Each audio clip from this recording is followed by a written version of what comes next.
names of my sons and daughters. Hello, ladies and gentlemen, and welcome to the Aurora Smedley podcast, where I speak about what the world needs to hear. Today's episode is titled, Why Tarot is Always Wrong. But it could just as easily be titled, Why Tarot is Always Right. So in this episode, I'm going to discuss the essence of how to do a tarot reading, essentially how to use these intuitive tools, how to use these physical tools in order to plumb your own intuition. So let's start with why tarot is always wrong and why tarot is always right. So tarot is always wrong because it is not the tarot that is giving you the reading. It is the individual that is giving you the reading.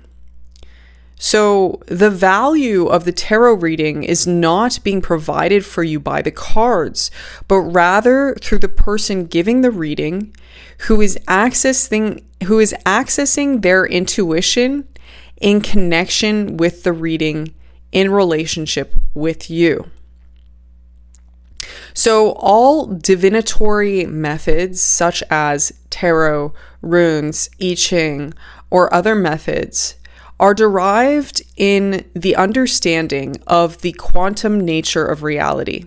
The quantum nature of reality, the thing that I'm pointing to in the quantum nature of reality is that all of reality is quantum entangled because we all come from the same source and because we are all connected through time and space in the unity of the energy of the universe. So the reason why tarot is quote unquote reliable is not because of the tarot, but because everything in existence is interconnected and quantum entangled, and therefore, when you ask a question with intention and sincerity, the cards will deliver to you an answer that is based on and connected with the universe through quantum entanglement. So now let me get into this concept of why tarot is always right.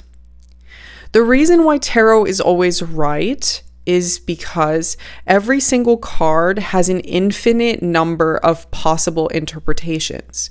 So any set of cards that you lay down can possibly give to you something that is relevant for your life.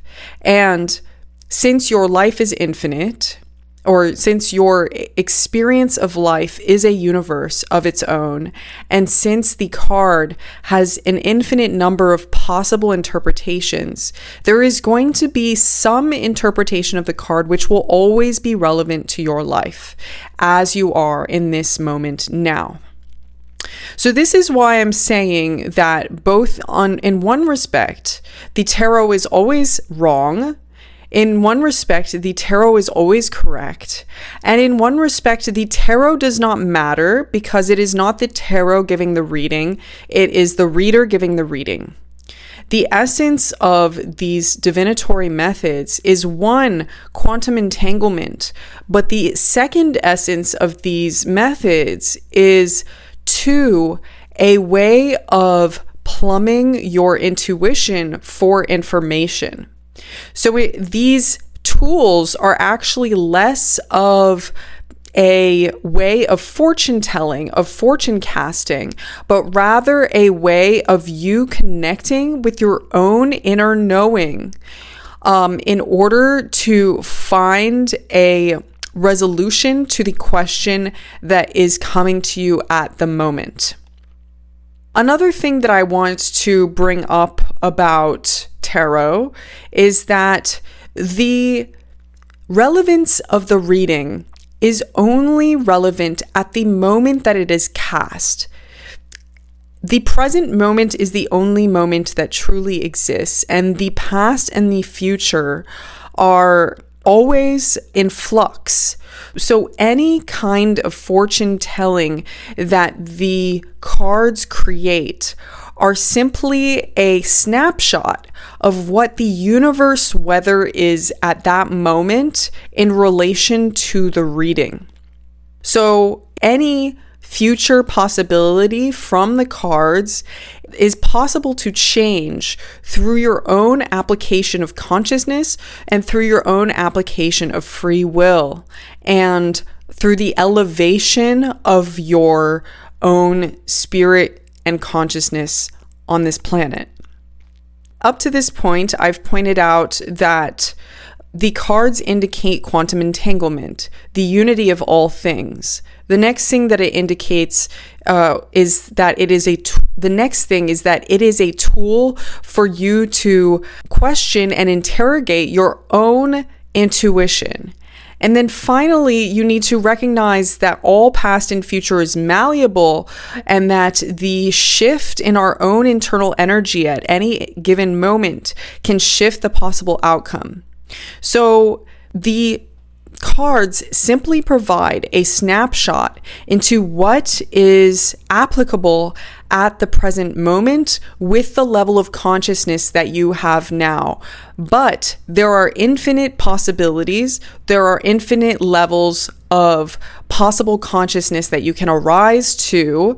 So this is not something that is set in stone. This is not fortune telling. In fact, it is more accurately described as present telling. Because all change happens in the present moment, not at some point in the future. So what is the value then of reading the tarot? And what is the value of present telling as opposed to future telling?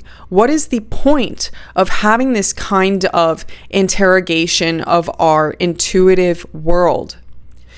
The point of this is for us to come to a greater understanding within ourselves of the true nature of reality.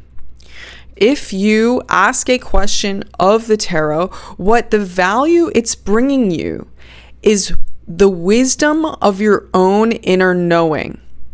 The wisdom of your own inner knowing through the accessing of your intuition or of the reader's intuition. Sometimes it can be helpful for us to have an external access to someone else's intuition about us in order to reveal things that we may not be conscious of ourselves. However, the agency of us being able to affect our current reality lies within ourselves. Our agency to be able to affect the ultimate outcome lies within ourselves. So I'm going to speak to a reading that I did with someone kind of recently, and the thing that he noticed was the thing that was arising from the reading based on my intuition was that he needed to find more peace with the fact that he was currently in a state of nomadism, and that his sole task in the moment was finding peace with his relationship with this. You see, the result of the reading, the ultimate point of the reading, is greater self-understanding, is greater inner peace, is a sense of inner clarity, and that this is the greatest service that we provide within ourselves when we perform a reading or when we perform a reading for others, that the real service that we are providing is intuitive insight and clarity into the truth of what is real for that person right now in the current snapshot of the universe at large. So now that I've really gone into some depth about the point of tarot readings, what tarot is really providing to you, and finally what the ultimate goal of a tarot reading is, I'm going to discuss the difference in different decks and also in different quote unquote divinatory methods. Different decks all have their own character, and sometimes some people will simply read the cards based off of the traditional meaning of that card in the original OG tarot decks. But in my view, there is no coincidence that someone is using a specific deck, and therefore the artistry in that specific deck, the imagery in that specific deck, can provide the answers that you are looking for. So I feel that you must become connected with the reality of the deck that is in front of you and understand that the symbology of the deck that is in front of you is the symbology that is relevant to your subject, to the person in front of you, and if you're receiving a reading, to yourself. Similarly, with different methods such as I Ching or with runes and using those as alternatives to tarot, I will point out that the characteristic of that reading method is bringing you unique insight, which is based off of that specific method.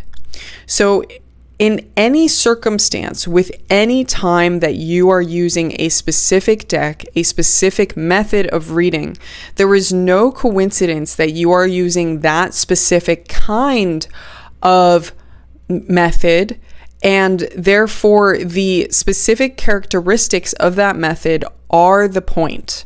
That the unique qualities of that deck, of that kind of reading, is bringing unique value to the reading itself.